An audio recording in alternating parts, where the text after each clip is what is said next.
내 모든 재산을 다 걸겠소. 금, 내 노비 문서요. 이걸 걸겠소. 아싸! 돈과 노비 둘 다 횡재라니? 어디 보자. 이름이 복순이라. 너, 너가 복순이란 말이냐? 에?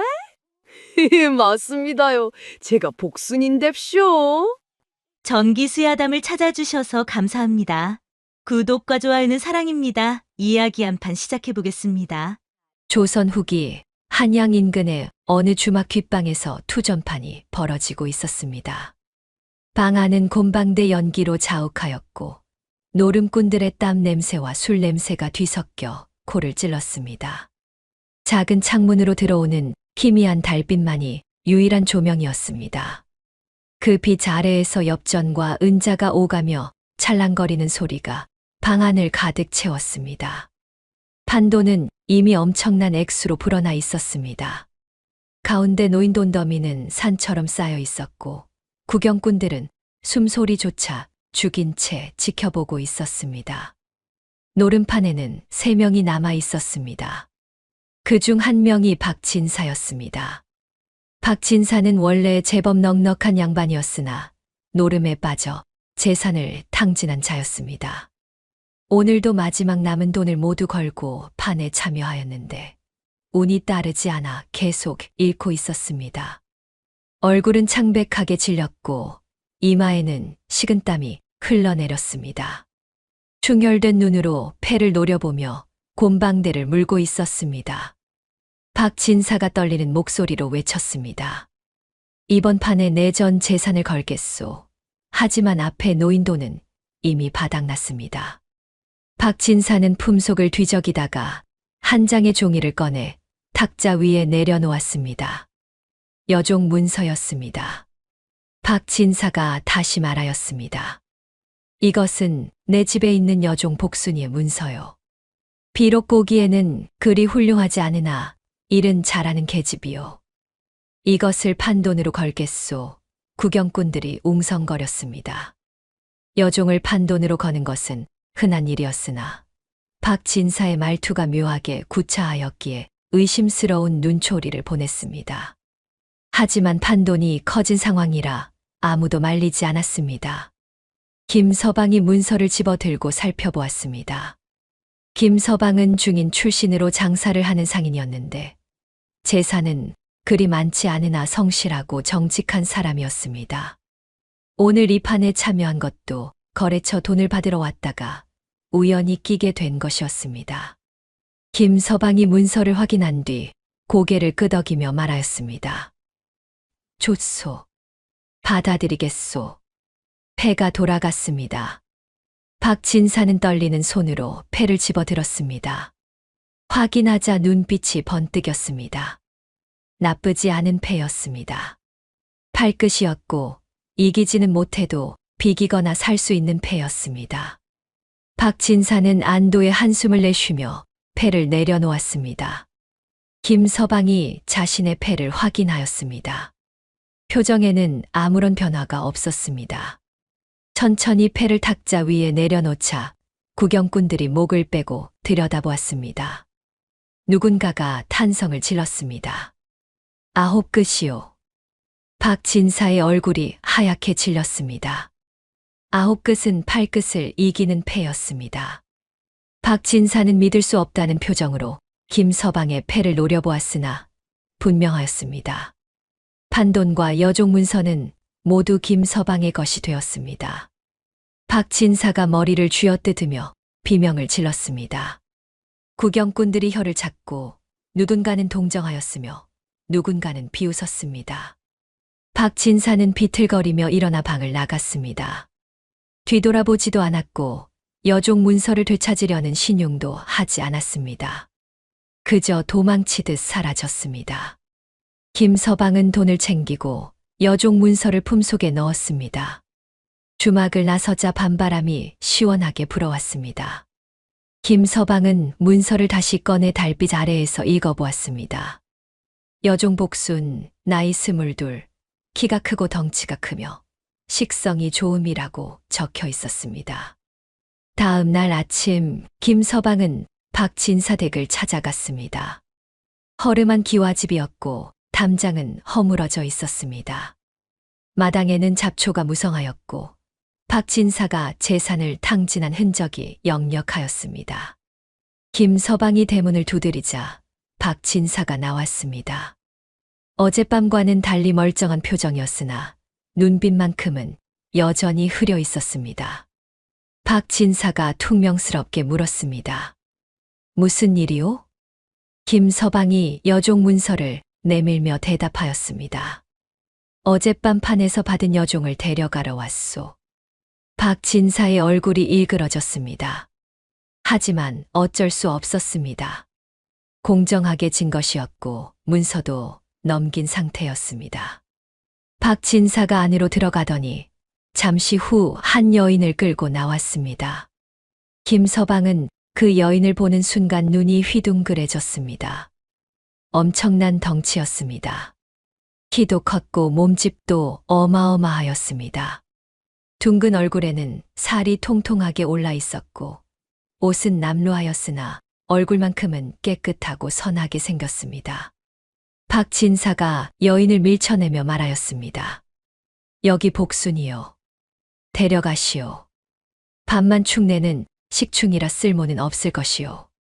복순이는 고개를 숙인 채 아무 말도 하지 않았습니다. 김서방은 복순이를 찬찬히 살펴보았습니다. 둥근 얼굴, 통통한 팔, 튼실한 다리, 풍성한 몸매를 보자 김서방의 입가에 미소가 번졌습니다. 주변에 모여든 구경꾼들이 수군거리기 시작하였습니다. 저런 멧돼지를 어디다 쓰겠냐고, 밥값도 못 건지겠다고, 저걸 데려가느니 돈을 버리는 게 나았겠다고 비웃었습니다. 구경꾼들의 비웃음이 들렸으나 김서방은 개의치 않았습니다. 오히려 마음속으로 환호하고 있었습니다. 이게 웬 떡이냐. 남들 눈엔 곰 단지지만 내 눈엔 황금 호박이 넝쿨째 굴러들어온 격이로구나 얼쑤. 김서방은 원래부터 통통하고 살집 있는 여인을 좋아하는 독특한 취향을 가지고 있었습니다. 세상 사람들은 가냘프고 마른 여인을 좋아하였으나 김서방은 그런 취향을 이해하지 못하였습니다. 살이 통통하게 오른 여인이야말로 복스럽고 건강하며 보기 좋다고 생각하였던 것입니다. 김서방이 복순이에게 다가가 부드럽게 말하였습니다. 복순이라 했소. 나를 따라오시오. 앞으로 내 집에서 지내게 될 것이오. 복순이가 고개를 들어 김서방을 보았습니다. 눈빛은 맑았고 얼굴에는 두려움이 서려 있었습니다. 무슨 일이 벌어질지 몰라 떨고 있었습니다. 김서방이 환하게 웃으며 말하였습니다. 걱정 마시오. 내 집은 좋은 곳이오.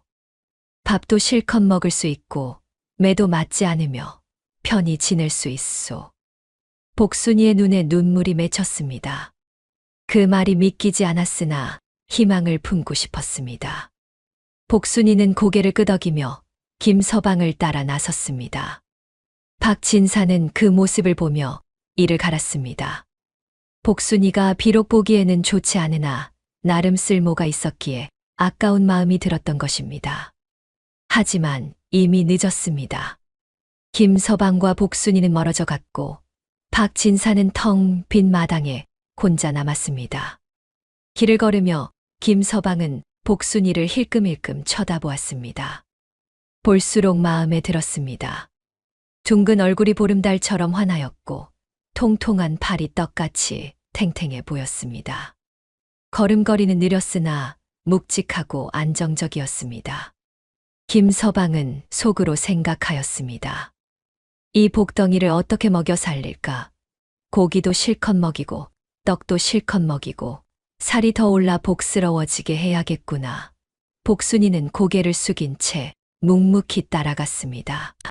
새 주인이 어떤 사람일지 몰랐으나 박진사보다는 나을 것이라 기대하며 발걸음을 옮겼습니다. 해가 중천에 떠 있었고 바람이 따스하게 불었습니다.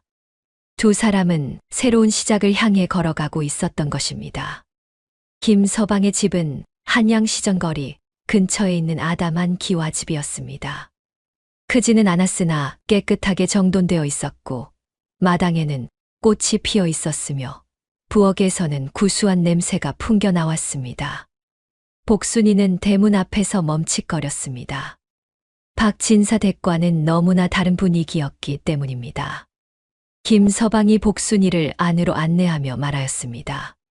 들어오시오. 여기가 우리 집이오. 방은 저쪽이고 부엌은 이쪽이며 편히 지내면 돼요. 복순이는 조심스럽게 안으로 들어갔습니다.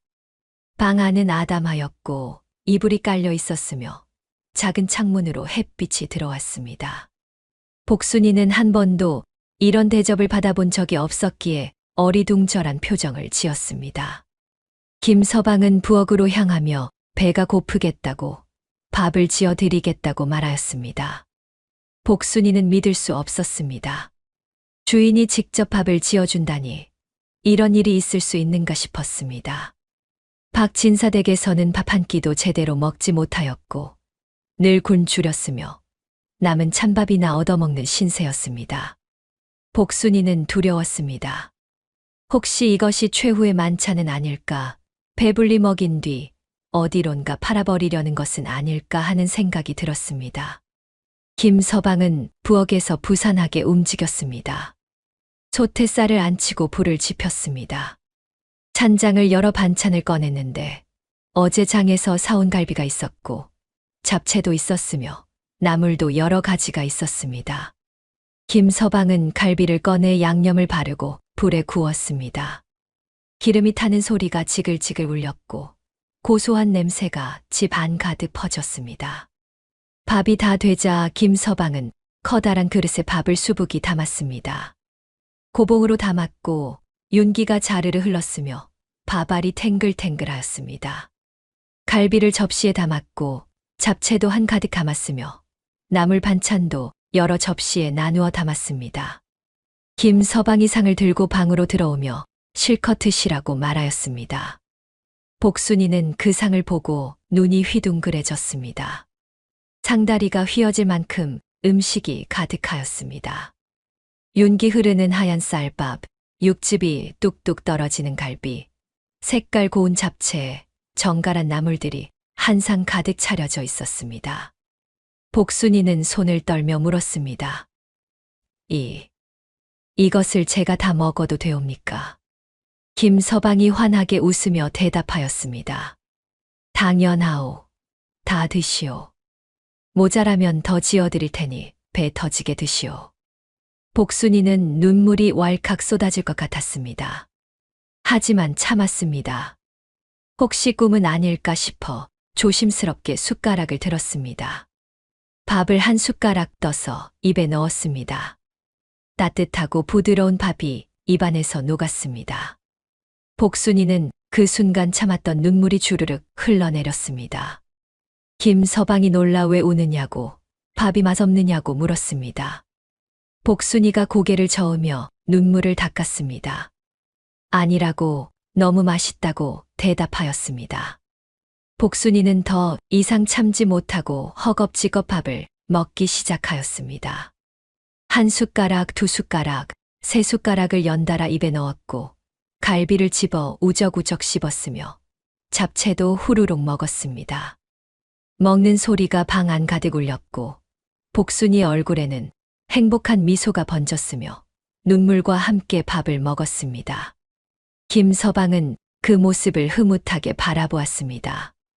밥을 맛있게 먹는 모습이 보기 좋았고 통통한 볼이 밥을 씹을 때마다 움직이는 것이 귀여웠으며 마음이 따뜻해졌습니다. 김서방이 말하였습니다. 천천히 드시오. 체하겠소. 그리고 더 드시오.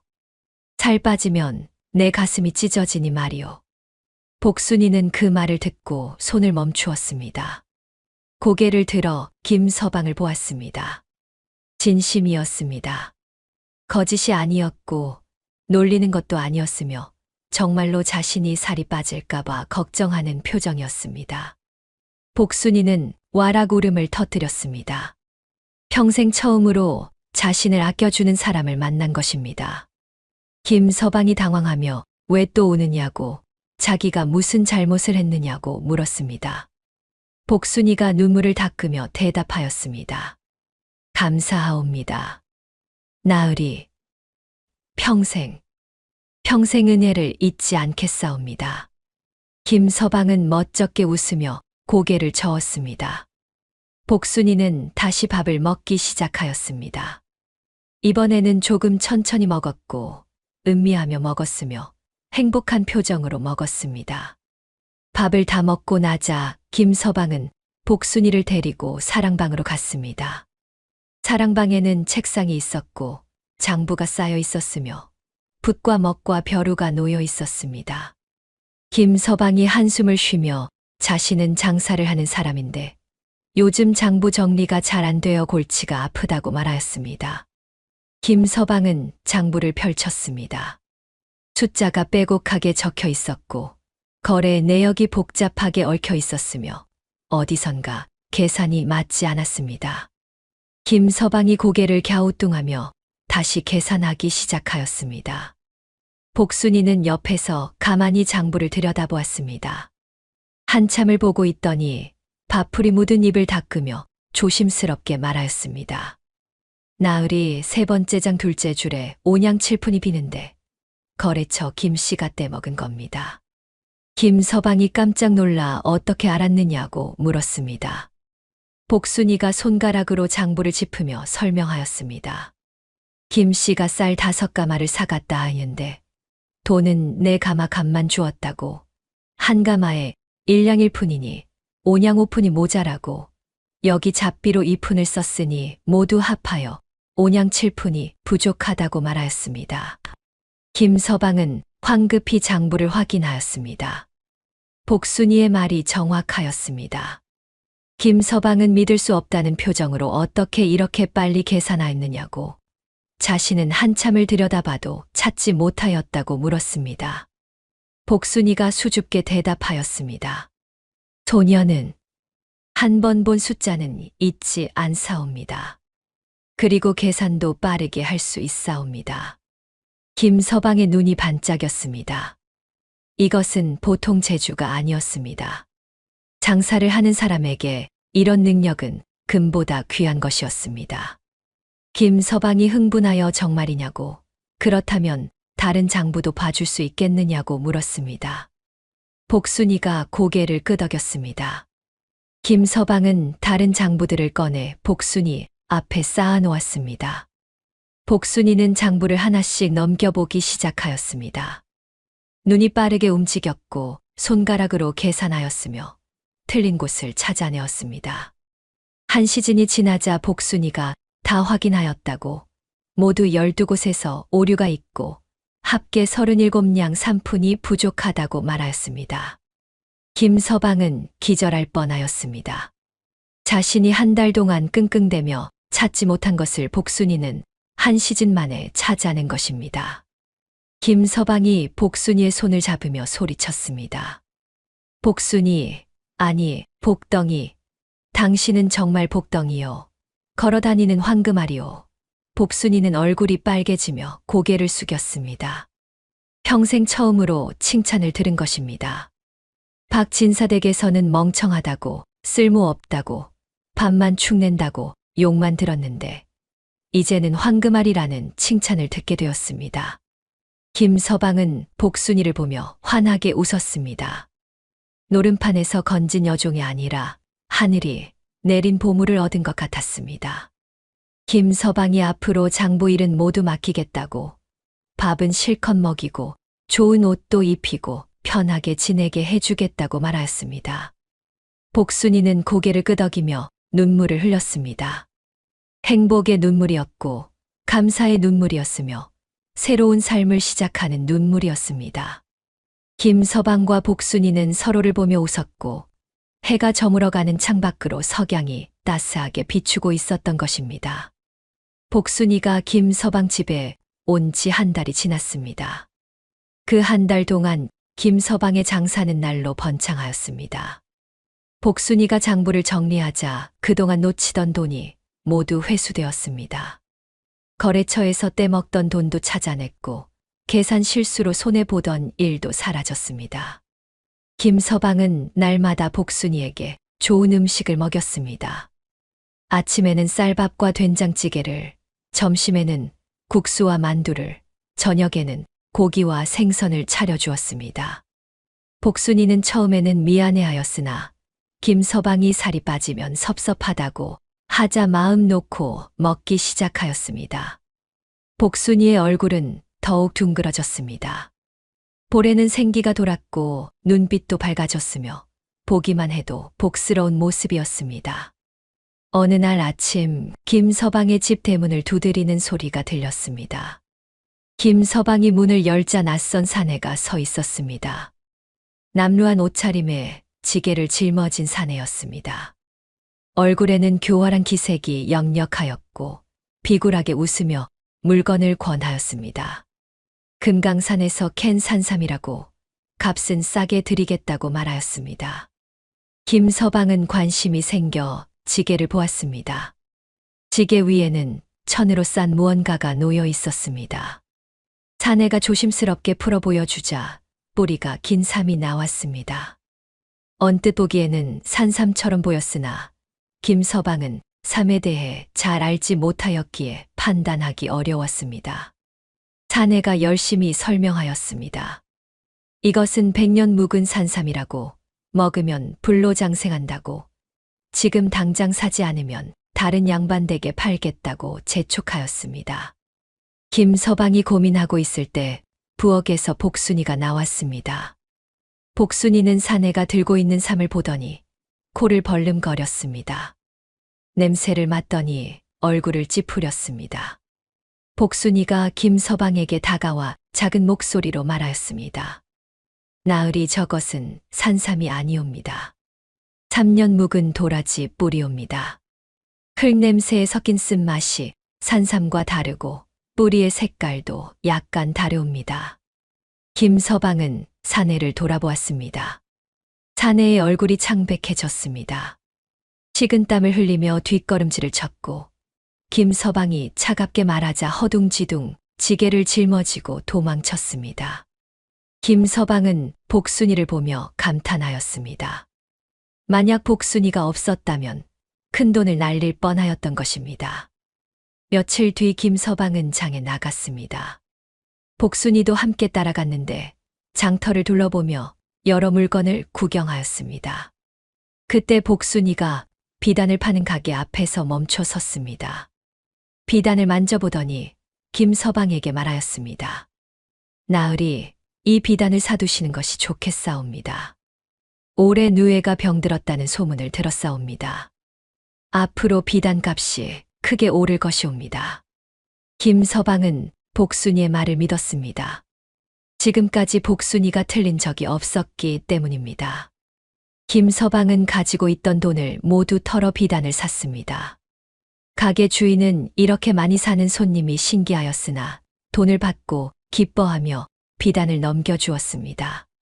한 달이 지났습니다. 복순이의 예측대로 비단 값이 치솟기 시작하였습니다. 누에가 병들어 비단 생산이 줄었다는 소문이 퍼졌습니다. 사람들은 비단을 사려고 혈안이 되었고 값은 날로 올랐습니다. 김서방이 사둔 비단은 한 달 만에 10배의 값을 받게 되었습니다. 김서방은 비단을 팔아 큰 돈을 벌었습니다. 기뻐서 어쩔 줄 몰랐고 복순이를 껴안고 돌았습니다. 복순이는 얼굴이 빨개지며 부끄러워하였으나 마음속으로는 기뻤습니다. 김서방은 번 돈으로 복순이에게 선물을 하기로 마음먹었습니다. 한양에서 제일 좋다는 비단 가게로 갔습니다. 가장 고급스러운 옥색 비단을 골랐는데 비단결이 곱고 부드러웠으며 햇빛에 비추면 은은하게 빛났습니다. 김서방은 비단 장수에게 이 비단으로 치마 저고리를 만들어 달라고 하였습니다. 치수는 아주 넉넉하게 이불만 한 크기로 만들어 달라고 부탁하였습니다. 비단 장수는 놀랐으나 돈을 받고 옷을 만들기로 하였습니다. 며칠 뒤 옷이 완성되었습니다. 옥색 치마 저고리였는데 크기가 어마어마하였습니다. 비단결은 곱고 화려하였고 금실로 술을 놓아 더욱 화려하였습니다. 김서방이 옷을 집으로 가져와 복순이에게 내밀며 말하였습니다. 자, 입어보시오. 당신을 위해 특별히 만든 옷이오. 복순이는 믿을 수 없다는 표정으로 옷을 받아들었습니다.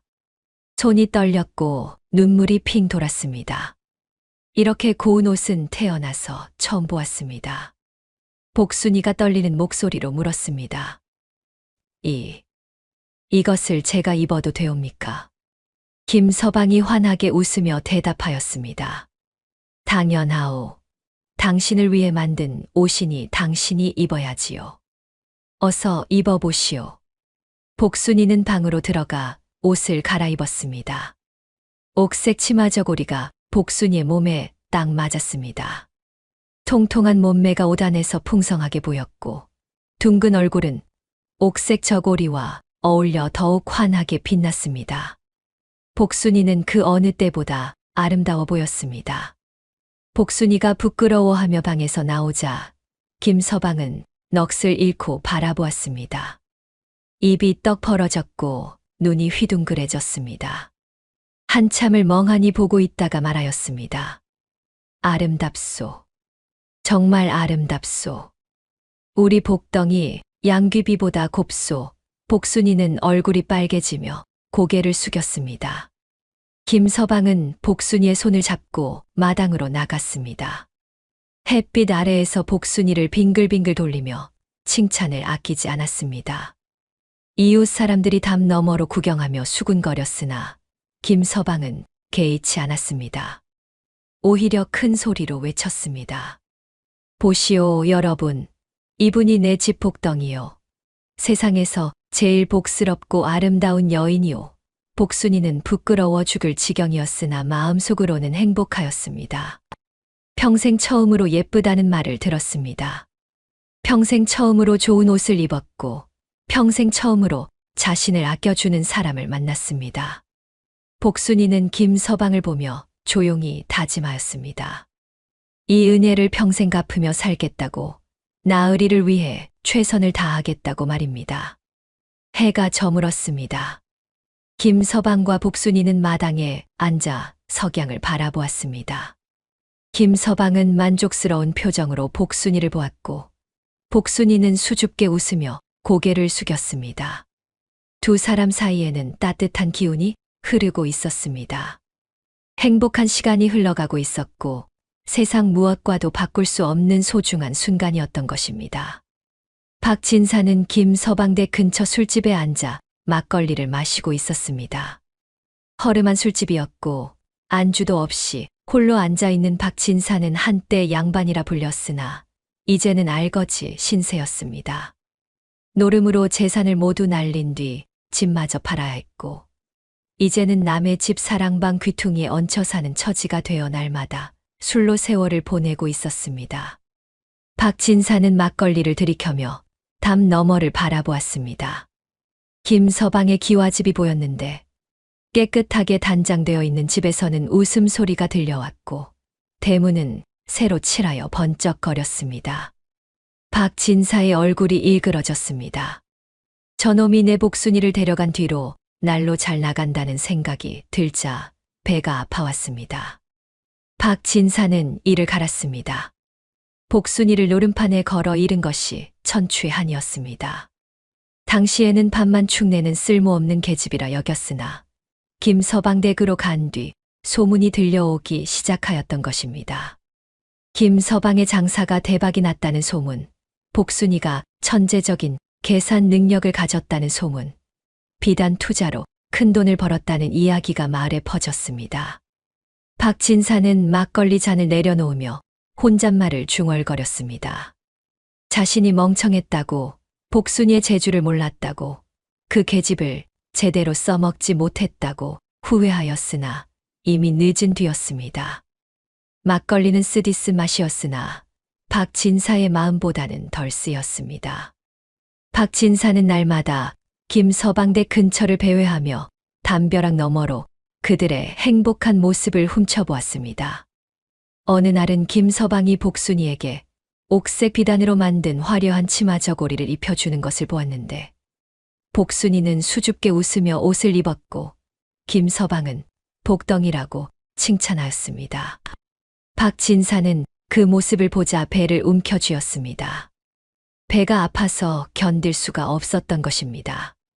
또 어느 날은 김서방이 복순이와 함께 장부를 보며 웃는 모습을 목격하였습니다. 복순이가 손가락으로 숫자를 짚으며 무언가를 설명하자 김서방이 감탄하며 고개를 끄덕였고 두 사람은 다정하게 이야기를 나누었습니다. 복순이 얼굴에는 행복한 표정이 가득하였고 김서방은 복순이를 보는 눈빛이 따뜻하였습니다.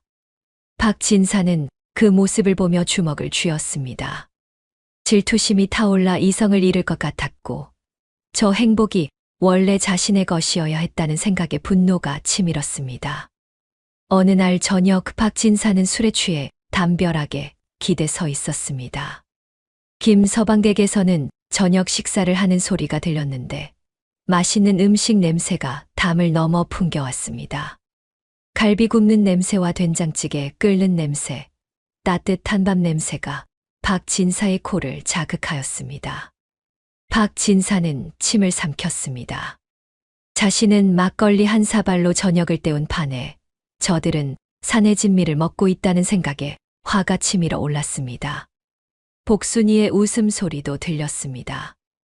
맑고 행복한 웃음이었는데 자신의 집에 있을 때 복순이는 한 번도 웃은 적이 없었습니다. 늘 고개를 숙이고 눈치를 보며 조심조심 살았던 계집이 이제는 저렇게 환하게 웃고 있다는 사실에 박진사는 이성을 잃을 것 같았습니다. 박진사는 주먹으로 담벼락을 쳤습니다. 손이 아팠으나 마음이 더 아팠습니다. 박진사는 이를 갈며 중얼거렸습니다. 저것들이 내 복순이로 배를 불린다고 용서할 수 없다고 말입니다. 박진사는 복수를 다짐하였습니다. 어떻게든 복순이를 되찾아야 한다고 김서방을 망하게 해야 한다고 생각하였으나 방법이 없었습니다. 노름판에서 공정하게 진 것이라 되돌릴 길이 없었고 힘으로 빼앗을 수도 없어 막막하였습니다. 그때 박진사의 머릿속에 한 가지 생각이 떠올랐습니다. 관아의 사또였습니다. 이 고을의 사또는 탐관오리로 유명한 자였는데 매물만 받으면 흑도 백이라 우기는 자였고 돈만 주면 무고한 사람도 죄인으로 만드는 악독한 자였습니다. 백성들은 사또를 두려워하며 피하였으나 박진사에게는 이것이 기회로 보였습니다. 사또에게 뇌물을 바치고 김서방을 고발하면 복순이를 되찾을 수 있으리라 생각한 것입니다. 박진사는 집으로 돌아가 숨겨둔 마지막 돈을 꺼냈습니다. 쌈짓돈이었고 얼마 되지 않았으나 이것이 박진사에게 남은 전부였습니다.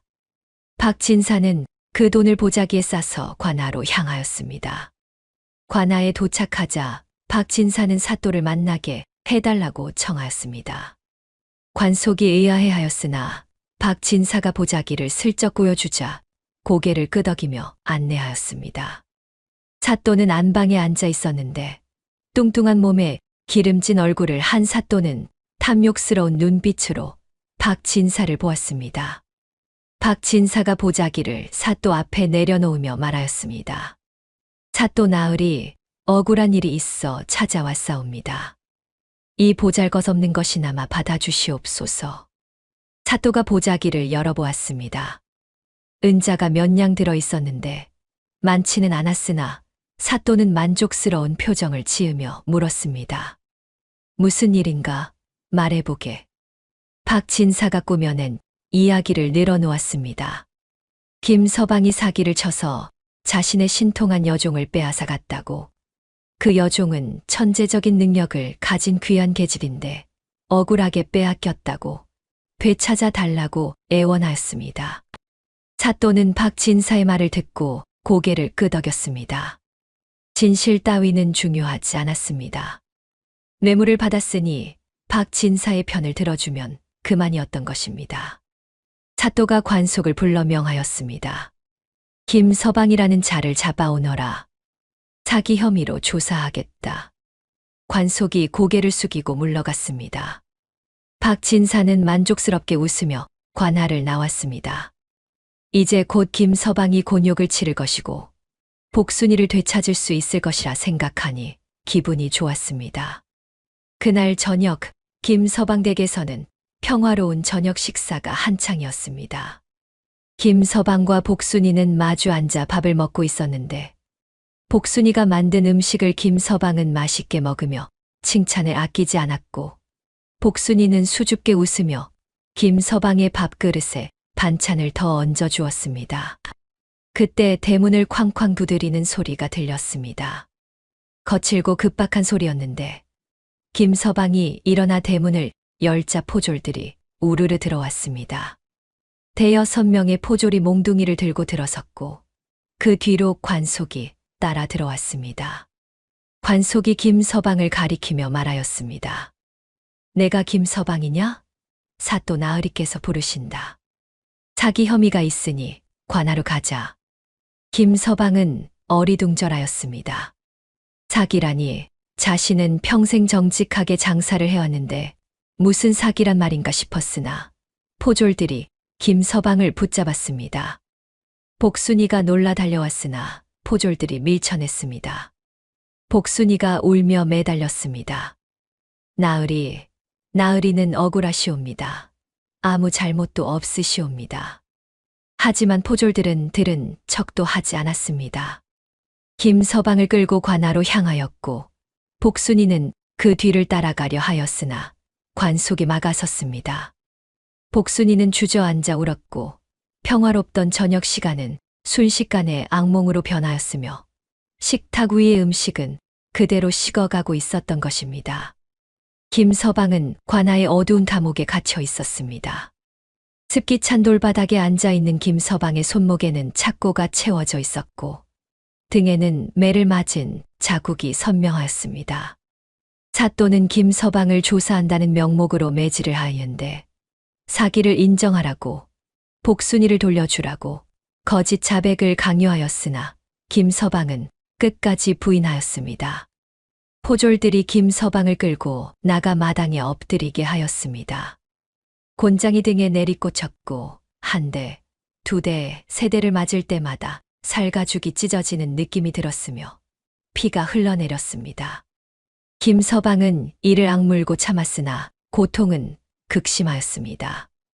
10대를 맞고 나자 정신이 흐려졌고 20대를 맞고 나자 눈앞이 하얘졌으며 30대를 맞고 나서야 포졸들이 매질을 멈추었습니다.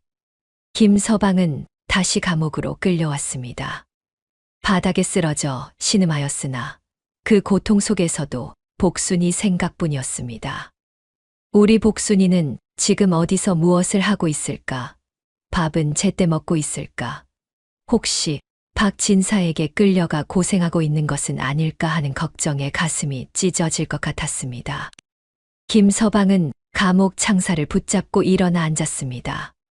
등이 쓰렸고 손목이 저렸으며 배도 고팠으나 가장 큰 고통은 복순이 걱정이었습니다. 김서방은 중얼거렸습니다. 우리 복순이 아침 해장국도 못 먹고 있을 텐데, 점심 국수도 못 먹고 있을 텐데, 저녁 고기 반찬도 못 먹고 있을 텐데 하며 걱정하였습니다. 자신의 배고픔은 참을 수 있었으나 복순이가 굶주리고 있을 생각을 하니 견딜 수가 없었습니다. 옆 한방의 죄수가 김서방을 보며 말하였습니다. 아니, 그렇게 매를 맞고도 계집 걱정이나 하고 있소. 자네 목숨이나 걱정해야 할 판 아니오? 김서방이 고개를 저으며 대답하였습니다. 내 목숨은 중요치 않소. 하지만 우리 복순이는 배 꺼지면 안 되는데, 살이 빠지면 내 가슴이 찢어지는데, 옆 죄수는 기가 막힌다는 표정을 지으며 혀를 찼으나 김서방은 들은 척도 하지 않았습니다. 그저 복순이만 생각하며 하루하루를 버텼습니다. 한편 복순이는 박진사에게 끌려가 있었습니다. 박진사는 사또에게 부탁하여 복순이를 데려왔는데 자신의 허름한 방에 복순이를 가두고 비법을 캐내려 하였습니다. 박진사는 복순이 앞에 상을 차려놓았습니다. 산해진 미였습니다. 기름진 갈비, 윤기 나는 쌀밥, 고소한 전, 달콤한 약과가 상 가득 차려져 있었고 김이 모락모락 피어올랐습니다. 박진사가 복순이를 보며 말하였습니다. 복순아, 내 제주의 비법을 말해라. 어떻게 장부를 그리 빨리 계산하며 어떻게 미래를 예측하느냐? 말만 하면 이 음식을 모두 주겠다. 복순이는 고개를 돌렸습니다. 음식을 보지 않으려 하였으나 냄새가 코를 찔렀습니다. 배가 고팠습니다. 며칠 동안 제대로 먹지 못하였고 입안에는 침이 고였으며 속이 쓰렸으나 복순이는 입을 열지 않았습니다. 박진사가 갈비를 젓가락으로 집어 복순이 코앞에 들이밀었습니다. 육즙이 뚝뚝 떨어지는 갈비였고 고소한 냄새가 진동하였으며 복순이의 배에서는 꼬르륵 소리가 났습니다. 박진사가 다시 물었습니다. 말해라. 비법을 알려주면 밥도 주고 김서방도 풀어주겠다. 복순이는 눈을 감았습니다. 눈물이 흘러내렸으나 입은 꾹 다물었습니다. 김서방 나으리를 배신할 수 없었습니다. 나으리는 자신을 사람 대접해준 유일한 분이었고 자신을 아껴준 유일한 분이었으며 평생 은혜를 갚아도 모자랄 분이었습니다. 아무리 배가 고파도 아무리 고문을 당해도 배신할 수 없었습니다. 박진사는 화가 치밀어 상을 걷어찼습니다. 음식이 바닥에 쏟아졌고 그릇이 깨지는 소리가 요란하였으며 박진사는 고함을 질렀습니다. 이 고집불통 같으니 굶어 죽을 때까지 버텨봐라. 박진사는 방을 나가며 문을 쾅 닫았습니다. 복순이는 바닥에 흩어진 음식을 보았습니다. 갈비가 먼지 묻은 바닥에 굴러다녔고 밥알이 여기저기 흩어져 있었으며 복순이는 침을 삼켰습니다. 집어먹고 싶었으나 참았습니다. 김서방 나으리가 보고 계실 것 같았고 나으리를 실망시킬 수 없었으며 복순이는 고개를 돌려 벽을 바라보았습니다. 복순이는 김서방과 함께 보냈던 시간을 떠올렸습니다. 처음 집에 왔을 때 차려주신 따뜻한 밥상을 살 빠지면 가슴이 찢어진다며 더 먹으라던 나으리의 목소리를 옥색 비단옷을 입혀주시며 아름답다고 칭찬하시던 모습을 생각하였습니다. 복순이의 눈에서 눈물이 주르륵 흘러내렸습니다. 나으리, 나으리 하고 속으로 불렀으나 대답은 없었습니다. 밤이 되었습니다. 복순이는 배를 움켜쥐고 웅크리고 있었습니다. 배에서는 꼬르륵 소리가 났고 속이 쓰렸으며 어지러웠으나 참았습니다. 복순이는 눈을 감고 중얼거렸습니다. 나으리, 조금만 기다려주세요. 제가 꼭 나으리를 구하겠사옵니다. 아무것도 말하지 않겠사옵니다. 하고 다짐하였습니다. 같은 시각 감옥의 김서방도 잠을 이루지 못하고 있었습니다. 차가운 돌바닥에 누워 천장을 바라보며 복순이를 생각하였습니다. 지금쯤 복순이는 무엇을 하고 있을까? 혹시 박진사에게 끌려가 고생하고 있는 것은 아닐까? 밥은 먹고 있을까 하는 걱정에 잠이 오지 않았습니다. 김서방은 눈물을 흘렸습니다. 자신 때문에 복순이가 고생한다는 생각에 마음이 찢어졌고 어떻게든 이 억울함을 풀어야 한다고 복순이를 구해야 한다고 다짐하였으나 방법이 없었습니다. 감옥에 갇힌 몸으로 할 수 있는 것은 아무것도 없었고 그저 하늘만 바라보며 기도할 뿐이었습니다. 김서방은 속으로 빌었습니다. 하늘이시여 복순이를 지켜주소서. 복순이만은 굶주리지 않게 해주소서. 제가 대신 벌을 받아도 좋으니 복순이만은 편안하게 해주소서 하고 빌었습니다. 다음 날 아침 박진사는 다시 복순이를 찾아왔습니다. 이번에는 떡을 들고 왔는데 찰떡이었고 꿀을 발라 달콤한 냄새가 진동하였으며 복순이의 코를 자극하였습니다. 박진사가 떡을 복순이 입 앞에 들이밀며 말하였습니다. 마지막 기회다. 비법을 말하면 이 떡을 주고 풀어주겠다. 말하지 않으면 굶겨 죽이겠다. 복순이는 떡을 보았습니다. 침이 고였고 손이 떨렸으며 배에서는 비명 같은 소리가 났으나 고개를 저었습니다. 아무것도 말할 수 없다고, 죽어도 말할 수 없다고 눈빛으로 대답하였습니다. 박진사는 분노하여 떡을 던져버렸습니다. 떡이 벽에 부딪혀 바닥에 떨어졌고 박진사는 복순이를 노려보며 독서를 퍼부었으나 복순이는 꿈쩍도 하지 않았습니다. 박진사는 결국 방을 나갔고 복순이는 혼자 남아 눈물을 흘렸습니다. 복순이는 바닥에 떨어진 떡을 보았습니다. 손을 뻗으면 닿을 거리였고 집어먹으면 배고픔이 가실 것이었으나 참았습니다. 나으리께서 보고 계실 것 같았고 나으리를 실망시킬 수 없었으며 복순이는 눈을 감고 기도하였습니다. 복순이는 속으로 빌었습니다.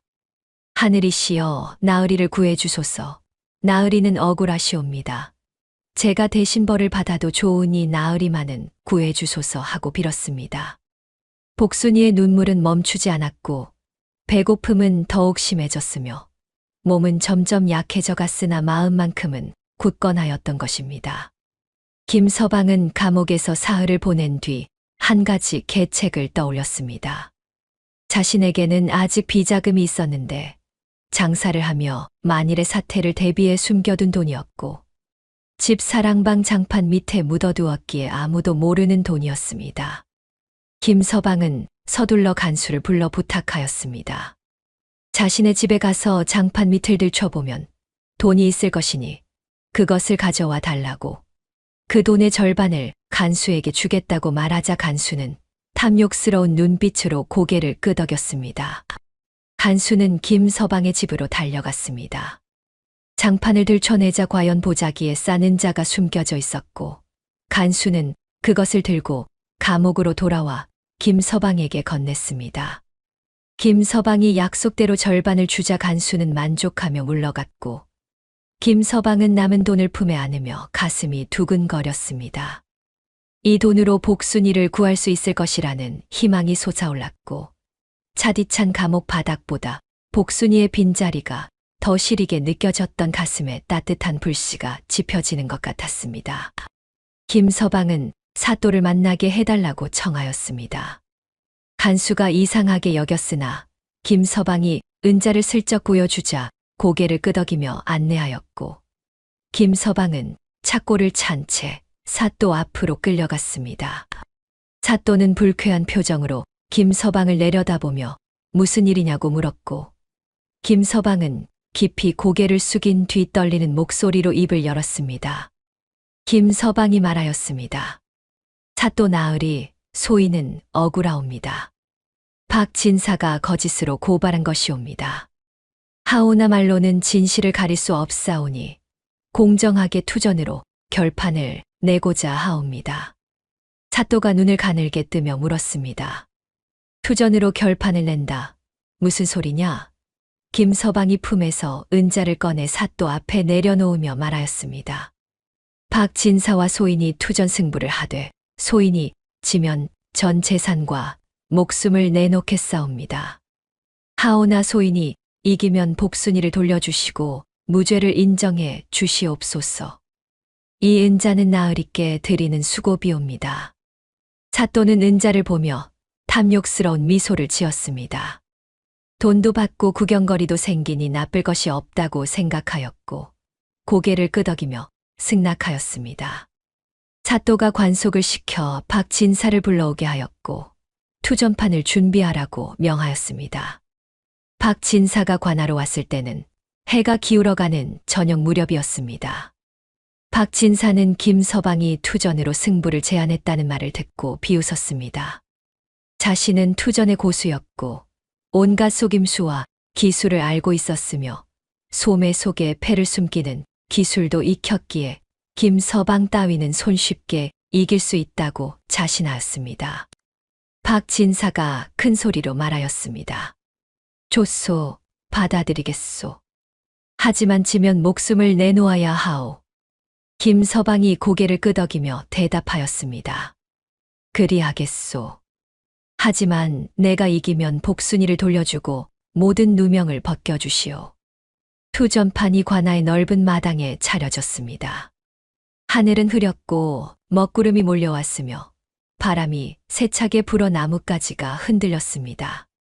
비가 올 듯한 날씨였는데 번개가 멀리서 번쩍이며 천둥 소리가 낮게 울렸고 불길한 기운이 마당을 감쌌습니다. 잣도는 처마 밑에 자리를 잡고 앉았고 구경꾼들이 마당 가장자리에 모여들었습니다. 관속들과 포졸들, 마을 사람들이 몰려들어 투전판을 지켜보았고 긴장된 분위기가 마당을 가득 채웠습니다. 그때 포졸들이 복순이를 끌고 왔습니다. 박진사가 복순이도 지켜보게 하라고 명하였던 것인데 복순이는 수척한 얼굴로 마당 한 구석에 앉혀졌고 김서방을 보자 눈물을 흘렸습니다. 김서방도 복순이를 보았고 복순이가 얼마나 고생했는지 한눈에 알 수 있었으며 가슴이 찢어지는 듯하였습니다. 하지만 지금은 복수할 때였고 복순이를 구할 때였으며 김서방은 이를 악물고 투전판을 바라보았습니다. 김서방과 박진사가 마주 앉았습니다. 가운데에는 투전패가 놓여 있었고 판돈이 쌓여 있었으며 둘 사이에는 보이지 않는 칼날이 오가는 듯하였습니다. 잣도가 엄숙하게 선언하였습니다. 5판 3선승제로 하겠다. 먼저 3판을 이기는 자가 승자다. 속임수는 허락하지 않는다. 패가 돌아갔습니다. 첫 판이 시작되었고 김서방과 박진사는 긴장된 표정으로 패를 집어들었습니다. 구경꾼들은 숨을 죽이고 지켜보았으며 바람 소리만이 마당을 휩쓸었습니다. 복순이는 손을 꼭 쥐고 김서방을 바라보았고 제발 이기시길 바란다고 속으로 빌었습니다. 첫 판에서 김서방은 6끝을 얻었습니다. 나쁘지 않은 패였으나 박진사는 8끝을 얻었고 박진사가 승리하였습니다. 박진사는 웃음을 터뜨리며 김서방을 조롱하였고 구경꾼들이 웅성거렸습니다. 복순이는 두 손으로 입을 막고 눈물을 흘렸으나 김서방은 침착한 표정이었습니다. 둘째 판이 시작되었습니다. 김서방은 7끝을 얻었으나 박진사는 9끝을 얻었고 다시 박진사가 승리하였습니다. 박진사는 기뻐 날뛰며 소리쳤습니다. 이제 한 판만 더 이기면 모든 것이 자신의 것이라고 자신만만해하였고 복순이도 자신의 것이며 김서방은 목숨을 잃을 것이라고 떠들어댔습니다. 하지만 김서방은 침착하였습니다. 오히려 미소를 띠고 있었는데 일부러 진 것이었습니다. 박진사를 방심하게 만들기 위한 계략이었고 과연 박진사는 자만에 빠져 있었으며 더 이상 조심할 필요가 없다고 생각하며 술을 마시기 시작하였습니다. 구경꾼들은 김서방이 지고 있다며 안타까워하였고 누군가는 이제 끝났다고 고개를 저었으며 복순이는 눈물을 주체할 수 없었습니다. 셋째 판이 시작되었습니다. 바람이 더욱 세차게 불었고 번개가 번쩍이며 하늘을 갈랐으며 곧 비가 쏟아질 것 같은 분위기였습니다. 패가 돌아갔고 김서방은 자신의 패를 확인한 뒤 조용히 미소 지었습니다. 박진사도 패를 확인하였으나 표정이 굳어졌고 이번 판은 김서방이 이길 것 같은 예감이 들어 당황하기 시작하였습니다. 김서방이 패를 내려놓자 구경꾼들이 탄성을 질렀습니다. 9끝이었고 박진사는 6끝이었으며 김서방이 승리하였습니다. 박진사의 얼굴이 창백해졌고 술에 취한 기운이 한순간에 달아났으며 긴장하기 시작하였습니다. 넷째 판이 시작되었습니다. 이번에도 김서방이 이겼고 이제 승부는 2대2로 동점이 되었습니다. 박진사는 식은땀을 흘리며 손을 떨었고 김서방은 여전히 침착하였으며 복순이는 희망을 품고 김서방을 바라보았습니다. 다섯째 판, 마지막 판이 시작되었습니다. 하늘에서 천둥이 크게 울렸고 번개가 마당을 환하게 비췄으며 마침내 빗방울이 떨어지기 시작하였습니다. 구경꾼들은 숨죽이며 지켜보았고 사또도 앞으로 몸을 기울여 투전판을 주시하였으며 폭풍 전야의 긴장감이 마당을 짓누르고 있었던 것입니다. 다섯째 판이 시작되기 전 마당은 기이할 만큼 고요해졌습니다. 비가 내리기 시작했으나 그 빗소리마저 삼켜버릴 듯한 무거운 침묵이 마당을 짓눌렀습니다. 구경꾼들은 숨소리조차 죽인 채 투전판을 바라보았고 바람도 잠시 멈춘 듯하였습니다. 김서방과 박진사가 마주 앉아 있었습니다. 둘 사이의 공기는 칼날처럼 날카로웠고 누구 하나 먼저 움직이지 않았으며 시간이 멈춘 듯하였습니다. 사또가 낮게 말하였습니다. 마지막 판이다. 그 한마디가 떨어지자 관속이 떨리는 손으로 패를 돌렸습니다.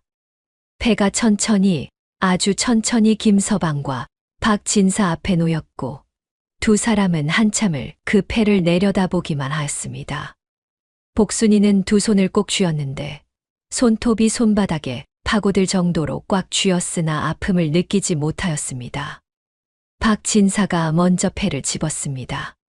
천천히 들어 올려 확인하는 순간 그의 눈동자가 흔들렸고 믿을 수 없다는 듯 다시 한 번 확인하자 입꼬리가 천천히 기괴할 만큼 천천히 올라가기 시작하였습니다. 박진사는 패를 가슴에 품고 웃음을 참으려 하였으나 참을 수 없었습니다. 몸이 부들부들 떨리기 시작하였고 마침내 입에서 광기 어린 웃음이 터져 나왔으며 찢어질 듯한 그 웃음소리가 빗줄기를 뚫고 마당을 가득 메웠습니다. 박진사가 하늘을 향해 소리쳤습니다. 하하하, 하늘이 나를 돕는구나. 구경꾼들이 웅성거리기 시작하였고 박진사가 좋은 패를 얻은 것이 분명하였으며 복순이의 입술은 핏기 하나 없이 파르르 떨리고 있었습니다. 박진사는 웃음을 멈추지 못하였습니다. 눈물이 날 정도로 웃다가 갑자기 웃음을 뚝 끊고 패를 탁자 위에 내리꽂았는데 쾅 하는 소리가 마당을 울렸습니다. 박진사가 외쳤습니다. 보아라, 장땡이다.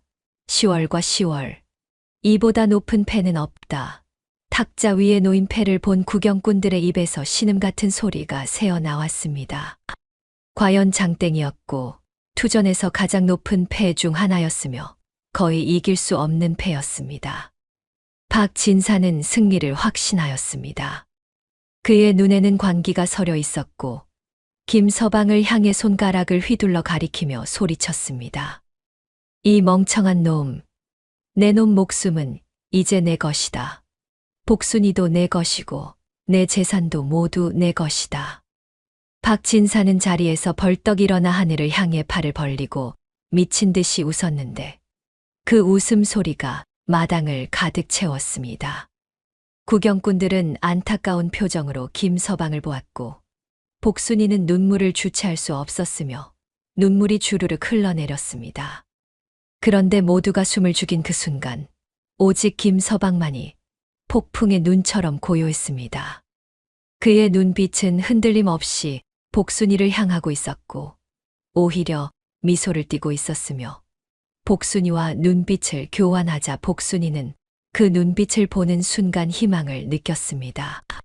김서방이 천천히 자신의 패를 집어들었습니다.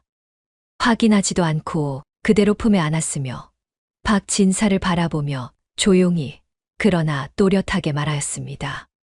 어르신, 세상에는 말이지요. 뛰는 놈 위에 나는 놈이 있는 법이옵니다. 그 한마디에 마당이 다시 조용해졌고 박진사의 웃음도 멈췄습니다. 박진사가 얼굴을 일그러뜨리며 비웃었습니다. 무슨 헛소리냐? 장땡보다 높은 패가 어디 있단 말이냐? 김서방이 씁쓸해하게 웃었습니다. 그 미소는 차가웠고 잠시 침묵이 흐른 뒤 말하였습니다. 있지요. 천하무적에 패가 하나 있사옵니다. 받으시오. 김서방이 패를 천천히 들어 올려 탁자 위에 내려놓았습니다. 아주 천천히 펼쳐 보였는데 그 순간 마당이 얼어붙었습니다. 3월광과 8월광이었습니다. 38광땡이었고 투전에서 절대 무적의 패였으며 어떤 패로도 이길 수 없는 천하제일의 패였습니다. 긴 침묵이 흘렀습니다. 그러다 누군가의 입에서 작은 신음이 새어 나왔고 그 소리를 시작으로 마당이 폭발하였습니다. 환호성이 터져 나왔으며 구경꾼들이 소리를 질렀고 누군가는 기뻐 뛰어올랐으며 박수 소리가 천둥처럼 마당을 뒤흔들었습니다. 박진사는 그 자리에 얼어붙어 있었습니다. 믿을 수 없었고 받아들일 수도 없었으며 눈앞에 패를 계속 바라보았으나 현실이었습니다. 입이 떡 벌어졌고 눈동자가 흔들렸으며 얼굴은 사색이 되었습니다. 박진사는 비틀거리며 일어나려 하였으나 다리에 힘이 풀려 다시 주저앉았고 입에서 거품이 나왔으며 눈이 뒤집히더니 그대로 쓰러져 정신을 잃었습니다. 김서방은 자리에서 일어나 복순이에게 달려갔습니다. 복순이도 일어나 김서방을 향해 비틀거리며 걸어왔고 둘이 만나 와락 껴안았습니다. 복순이가 기쁨의 눈물을 흘리며 소리내어 울었고 김서방도 복순이를 꽉 껴안으며 등을 토닥이고 말하였습니다. 이제 괜찮다. 다 끝났다. 집으로 가자, 복순아.